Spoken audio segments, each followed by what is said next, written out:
नमस्कार, मी आहे आरजे शशुशो सोनाली आणि आज रेडिओ सिटी 91.1च्या आपल्या स्टुडिओमध्ये आलेले आहेत असे तज्ज्ञ जे आपल्या रोजच्या आयुष्यामध्ये जी समस्या आपल्याला त्रासदायक ठरू शकते त्यावरती आपल्याला उपचार काय करायला पाहिजे आणि त्यासाठी आपण काय काळजी घ्यायला पाहिजे यासाठी मार्गदर्शन करणार आहे.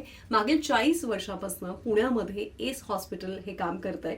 ॲडव्हान्स लेझर रोबोटिक ट्रीटमेंटसाठी ते प्रसिद्ध आहे आणि अर्थातच त्यांची टॅगलाईनच आहे, किडनी तुमची काळजी आमची. त्यामुळे आपण सगळं त्यांच्यावरती सोपवून द्यायचं आणि अर्थातच तिथंच तज्ज्ञ डॉक्टर्स आपल्यासोबत आहेत सध्या स्टुडिओमध्ये. या स्टुडिओमध्ये आपल्यासोबत आहेत सिनियर न्यूरोलॉजिस्ट आणि ट्रान्सप्लांट सर्जन एस हॉस्पिटल पुणेमधनं डॉक्टर सचिन भुजबळजी.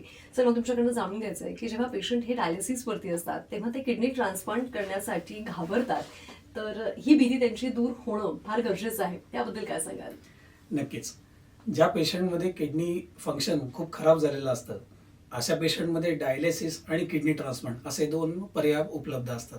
दुर्दैवाने किडनी ट्रान्सप्लांट संदर्भात बरेचसे गैरसमज बऱ्याचशा पेशंटमध्ये आहेत. किडनी ट्रान्सप्लांट हा डायलिसिसला खूपच चांगला पर्याय आहे, मी असं म्हणेन. किडनी ट्रान्सप्लांटमुळे लाईफ एक्सपेक्टन्सी वाढते, better quality of life. Patient किडनीच्या आजारापूर्वी जसं जगत होता तशाच प्रकारे पेशंट आपलं आयुष्य एन्जॉय करू शकतो. रुटीन जे काम आहे ते व्यवस्थितपणे करू शकतो.